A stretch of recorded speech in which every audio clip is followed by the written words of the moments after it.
네, 안녕하세요. 2022년 교직원 대상 장애 이해 및 통합교육 안내를 실시하겠습니다. 제가 이 교육을 준비하면서 장애를 과연 이해할 수 있을까라는 생각을 해봤습니다. 몇 년간 이렇게 교육을 진행하면서 우리가 장애에 대해 이해를 한다는 것이 참 쉽지 않다는 것을 매년 느끼고 있는데요. 이것은 비단 장애뿐만 아니라 타인에 대한 이해 자체가 우리는 굉장히 어렵구나라는 생각이 들었습니다. 그래서 편견에 대해서 우리가 함께 먼저 생각해 봤으면 좋겠습니다. 우리가 타인에 대한 이해가 얼마나 어려운지를 먼저 제가 준비한 문제가 있습니다. 함께 맞춰보시면 좋을 것 같아요. 백화점 도난 사건의 범인은? 선생님들께서 1번부터 7번까지의 보기 중에서 과연 어떤 사람이 범인일지 한번 생각해 볼까요? 1번 60세의 정치가, 2번 술과 담배, 마약까지 하는 17세의 청소년, 3번 2019년 우리나라에 일하러 온 50대 흑인. 그래서 뭐 쭉쭉 나와 있죠? 23세 농구 선수, 9세 소년, 30대 인권 변호사, 40대 아저씨. 이렇게 다양한 인종과 다양한 직군, 다양한 연령대 이렇게 사람들이 있는데요. 선생님 생각은 어떠세요? 그렇죠. 저 사람은 이래서 아닐 거야. 또 혹은 저 사람은 이래서 범인일 거야. 라고 생각하시는 각자의 기준들이 있으실 텐데요. 여러분들이 선생님들께서 생각하시는 대로 출제자의 의도가 보이시죠? 1번부터 7번까지 모두 범인일 수도 있고 1번부터 7번까지 범인이 아닐 수도 있습니다. 우리가 이 보기들을 보면서 이런 부분에 내가 편견이 있구나 라고 하는 것들을 우리가 함께 좀 느껴보고 직면했으면 좋겠다는 생각이 들어서 이 문제를 준비를 했고요. 실제로 아이들에게도 장애이해 교육을 하면서 이런 문제를 냈을 때 몇 번이요 뭐 17세 청소년이요. 왜냐하면 술과 담배 마약까지 하잖아요. 뭐 이렇게 나쁜 행동을 하잖아요. 뭐 이런 식으로 자기만의 기준들이 있다는 것을 느낄 수 있었는데요. 어른인 우리도 마찬가지죠. 우리도 타인을 이해하는데 많은 편견들이 존재한다. 그래서 우리는 장애 학생들을 가르칠 때 또한 그런 편견들에서 좀 선생님들께서 인식을 하시고 자유로워지시면 좋겠다. 비교적 자유로워지시면 좋겠다 하는 생각에 문제를 준비를 해봤습니다. 그래서 먼저 우리는 장애인이라고 표현을 하는 표현에 대해서 장애우라고 표현해야 되는 거 아니야? 라고 생각을 하실 수 있는데 제가 이 내용은 뒷부분에 나와서 다시 한번 설명을 드리겠습니다. 먼저 장애인이란 표현은 옳은 표현입니다. 장애인은 신체 일부나 정신적으로 장애가 있어서 일상생활이나 사회생활에 제약을 받는 사람을 장애인이라고 합니다. 그런데 신체 일부나 정신적으로 장애가 있어도 일상생활이나 사회생활에 제약이 없다라고 한다면 장애인으로 판정받지 않을 수 있습니다. 제가 또 문제 하나를 드리겠습니다. 장애인의 반대말은 뭘까요? 선생님, 우리 학교에는 지성인이신 선생님들 너무 많으셔서 그렇죠? 비장애인이라고 합니다. 비장애인의 그러면 비는 어떤 뜻일까요? 그렇죠. 선생님 또 느끼시는 대로 아닐 비를 많이 사용할 것 같다라고 생각하실 수 있는데 그게 또 맞게 표현되는 단어이기도 합니다. 하지만 이게 법적으로 우리가 이 아닐 비자를 쓰자라고 약속을 한 건 아니어서요. 우리 학교 선생님들과 이렇게 예비비를 쓰는 비장애인으로 우리는 함께 이 단어를 공유했으면 좋겠습니다. 우리는 미래에 장애인이 될 수 있는 가능성을 가지고 있는 사람들입니다. 사고나 어떤 불의의 어떤 사건에 대해서 우리는 자유롭지 못하죠. 그래서 항상 늘 겸손한 마음을 가지면 좋겠다는 생각에 예비 비자를 함께 선생님들과 공유하고 싶어서 가지고 와봤고요. 장애인을 정상인, 비정상인 이렇게 나눠서 생각을 하시거나 일반인으로도 표현을 하면 일반적이지 않다라는 표현으로 또 우리가 반대말을 써야 하기 때문에 이렇게 장애인과 비장애인으로 표현을 해주시는 게 가장 합리적인 표현이라고 할 수 있습니다. 그래서 우리는 우리 모두가 각자 개성 있게 태어난 것과 같이 장애인도 조금 다를 뿐 존중받아야 하는 존재라는 것을 함께 공유했으면 좋겠습니다. 이 사진은 제가 부끄럽지만 이제 얼굴이 너무 대문짝만하게 나와서 넣을까 말까 고민했지만 아이들이 마스크를 쓰고 있기도 하고 또 새로 오신 선생님들도 많이 계셔서 사진을 먼저 공유하면서 설명을 드리는 게 좀 머리에 잘 남으실 것 같아서 사진을 가지고 와봤습니다. 네, 제가 나눠드린 유인물에는 친구가 3명이 있는데 여긴 2명밖에 없죠. 그 이유는 세 번째 친구는 저희 반에서 수업을 듣지 않고 선생님들이 계시는 원적 학급에서만 수업을 듣는 완전 통합 학생이기 때문입니다. 그래서 이 2명의 학생에 대해서 얼굴을 잘 좀 익혀주시고 제가 드린 유인물을 함께 보면서 설명을 드리겠습니다. 먼저 첫 번째 친구는 이런 특성이 있기 때문에 이렇게 지도를 해주시면 좋습니다. 또 이런 위험이 있기 때문에 선생님들께서 미리 안내를 해주시고 예고를 해주시면 잘 이해하고 따라가는 학생입니다. 저희가 함께 일관적인 태도를 가지고 아이들 지도하는 게 가장 중요할 거란 생각에 이렇게 먼저 편견을 가지실 수도 있지만 미리 공유를 해드립니다. 언제나 어떤 어려움이나 또 이 외에 다른 문제들이 생기시면 저에게 내선이나 1층으로 와주셔서 말씀을 해주시고 공유를 해주시면 좋을 것 같습니다. 자, 그러면 선생님들께서 실제적으로 학교 교실 안에서 실시하시는 통합교육 우리가 왜 해야 하는지 잠깐 보고 넘어가겠습니다. 장애학생 측면에서는 물론 당사자이기 때문에 장점들이 굉장히 많겠죠. 그럼 비장애학생 측면에서는 왜 통합교육을 해야 하냐를 PPT를 보시면 다른 사람에 대한 배려를 통해서 정서적인 측면이 성숙될 수 있고 또 장애학생을 도와주는 과정에서 책임감, 리더십, 공동체 의식이 함양될 수 있습니다. 그리고 또 선생님들께서 장애학생에게 설명을 해주실 때 쉽게 풀어서 설명을 해주시게 되잖아요. 그럼 비장애 학생들 중에서도 그 설명을 듣고 수업에 잘 따라올 수 있는 또 학생들이 분명히 존재한단 말이죠. 이제 그런 교실 안에서는 또 수준이 너무나 다양한 친구들이 있기 때문에 그래서 그런 풍부한 교수 자료가 또 생성이 되게 된다면 학습 효과가 증진되는 또 이런 긍정적인 효과가 있습니다. 이걸 통틀어서 생각을 해보시면 우리 아이들은 결국에는 사회에 나가서 비장애인, 장애인 혹은 외국인 여러 가지 특성들을 가진 사람들과 어울려 살 텐데 우리가 그 안에서 조화롭게 살아가는 것을 미리 배우는 과정이라고 생각을 해주시면 좋을 것 같습니다. 통합은 3가지 종류가 있는데요. 먼저 물리적 통합입니다.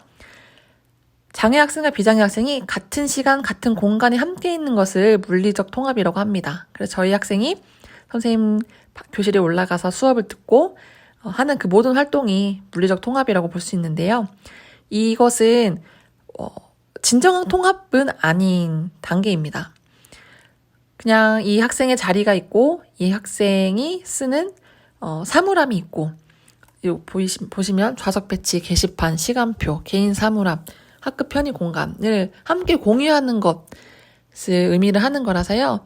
어떤 아이들의 교우 관계나 교수 학습적인 측면은 포함되지 않아서 물론 이 통합도 중요하지만 이 다음 통합인 사회적 통합, 서로 의미 있는 사회적 상호작용을 했을 때를 우리가 사회적 통합이라고 합니다.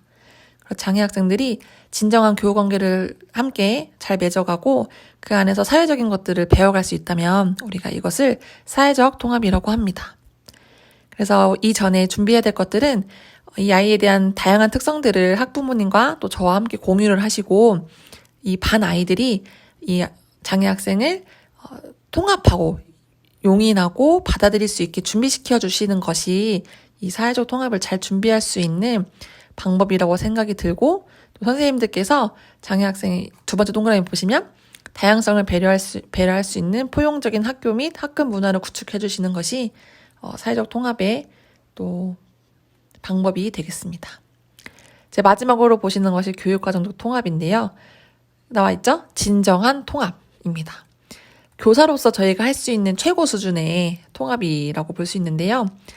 장애 학생도 똑같이 국어, 영어, 수학, 음악, 미술, 체육, 과학 여러 가지 과목을 들을 텐데 그 안에서 이 아이가 이해하고 이 교육과정 내에서 평가나 어떤 수업 내용에 잘 따라올 수 있게끔 선생님들께서 배려해 주시고 계획해 주시는 것이 이 교육과정적 통합에 해당됩니다.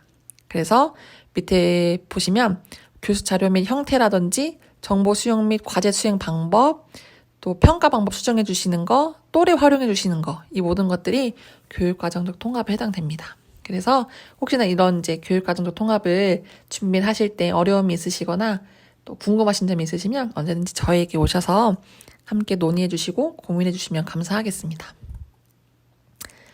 그리고 한 가지 더, 수행평가를 보실 때 교실 내에서 아이가 수행평가를 보는 것이 원칙이라서요. 저에게 미리 한 일주일 전 혹은 뭐 이틀 전에 말씀해 주시면 학생이 저희 반에 내려오지 않고 수행평가를 실시하고 그 자리에서 이제 수업을 받는 것으로 약속을 하고요. 혹시라도 아이가 좀 일찍 수행평가를 실시를 하게 되면 저희 반으로 내려 보내주셔도 괜찮습니다. 그래서 수행평가는 꼭 교실에서 해당 시간에 보고 내려올 수 있게 해주시면 감사하겠습니다. 장애2의 상식 퀴즈입니다. 자, 아까 제가 처음에 말씀드렸는데 장애인을 장애우로 표현해도 되는 것일까요? 과연 될까요? 안 될까요? 그렇죠. X입니다. 장애인이 바른 표현입니다. 장애우의 우는 벗우자입니다. 그래서 우리가 노인을 노우라고 하지 않는 것처럼 가치 중립적인 표현을 쓰는 것이 바른 표현입니다. 모든 시각장애인은 빛이나 사물을 볼 수 없다? 그렇죠. 이제 출제자의 의도를 아시겠죠? X입니다. 정도의 차이가 있습니다. 그래서 우리가 글씨를 잘 보지 못하는 경우도 빛을 잘 조도를 조절해주면 볼 수 있는 경우도 있고요. 혹은 시야의 폭이 좁아서 시각장애가 되는 경우도 있어서 시야를 조절해주는 것으로도 우리가 그 시각장애인을 지원해줄 수 있는 방법이 되겠습니다. 마지막 문제. 선천적 장애인이 후천적 장애인보다 많다? 정답은 네, X입니다. 후천적 장애인이 선천적 장애인보다 훨씬 높은 비율로 많습니다. 그래서 아까 제가 비장애인의 비를 예비비라고 표현하자라고 표현을 했던 것도 다 이제 여기서 근거가 나온 내용들입니다. 그래서 학기 초에 여러분, 선생님들께 제가 지도를 부탁드릴 내용들이 있어서 함께 유인물을 보시면서 제가 몇 가지 안내를 해드리겠습니다. 학생에 따라서 또래 도우미를 지정해 주시면 좋은데요. 2번, 3번 학생은 또래 도우미가 필요가 없어서요. 1번 학생만 또래 도우미 학생 2-3명을 정해주시고 이동 수업 때 어디로 가야 될지 혹은 소풍, 축제, 반티 등에서 소외되지 않도록 좀 도와줄 학생 2-3명을 1번 학생 담임 선생님께서는 지정해 주시면 좋을 것 같고요.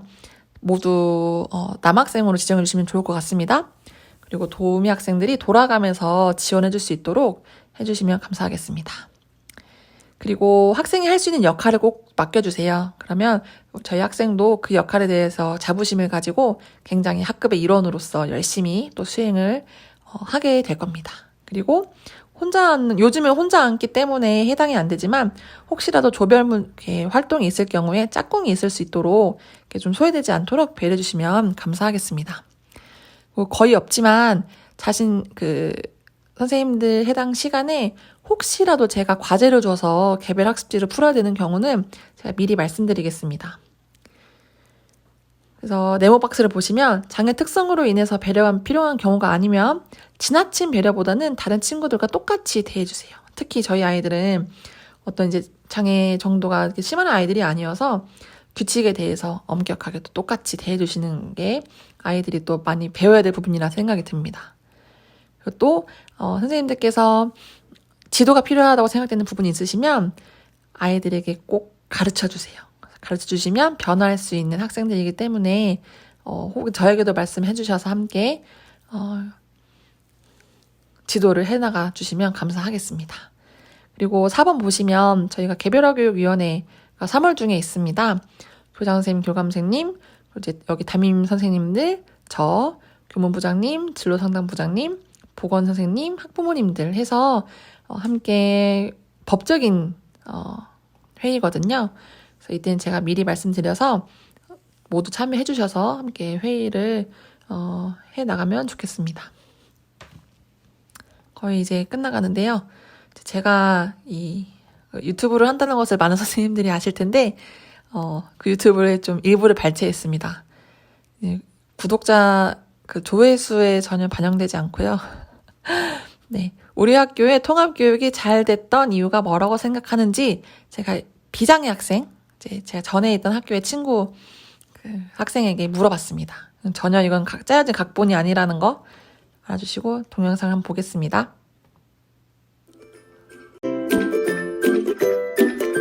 이게 쌤마다 다른데요. 이게 막 수업 시간에 거의 다 잘 해주시니까 그냥 쌤들이 애들 이렇게 막 시끄러워도 장난치면요.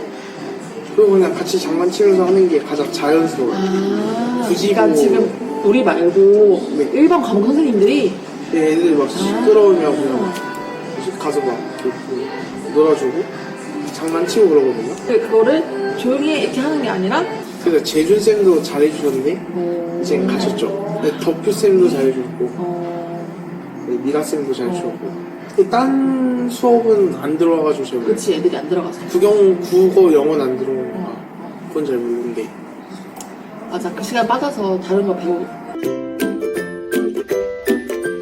현선이는 거의 마스코트 정도? 현선이가 여기 나오는 장애 학생들에 대한 내용은 장애가 좀 심해서 이렇게 제가 말씀드린 거고요.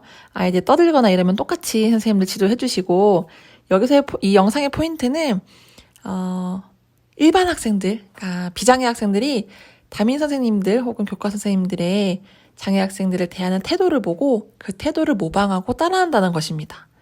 선생님들의 개방적이고 또 수용적인 태도를 보고 아이들은 똑같이 그 태도로 장애 학생들을 대하게 됩니다. 그래서 이 학생도 보기에 장애 학생들 잘 대해주셨던 선생님이 계셨고 아니었던 선생님이 계셨다라는 것이 좀 포인트였습니다. 그래서 아이들이 선생님들의 어떤 그런 모습들을 잘 배우고 따라하면서 저희가 또 좋은 인권 친화적인 학교 문화를 함께 만들어 나갈 수 있으면 좋겠습니다. 또 다행히 저희 학교 선생님들께서 너무 좋으신 분들 많으셔서 지금까지 한 건의 학폭도 없이 잘 올 수 있었고요. 또 아이들도 그렇게 서로 수용적인 분위기가 많이 형성된 것 같아서 진심으로 선생님들께 또 부장님들께 감사드립니다. 네, 그리고 마지막으로 저희 원격 수업이 진행될 텐데 저희 아이들은 등교 수업이 원칙이라서 전면 등교 중지가 아닌 이상 학교에 나와서 수업을 듣습니다. 그래서 배경이 학교여도 이제 새로 오신 선생님들께서 당황하지 마시고 저 친구가 1층 통합교육지원반에서 원격 수업을 듣는구나 하고 생각해 주시면 감사하겠습니다. 네, 그러면 여기까지 말씀드리겠고요. 네, 또 질문 있으신가요? 네, 너무 완벽한 강의였습니다. 네, 감사합니다. 들어주셔서 감사합니다.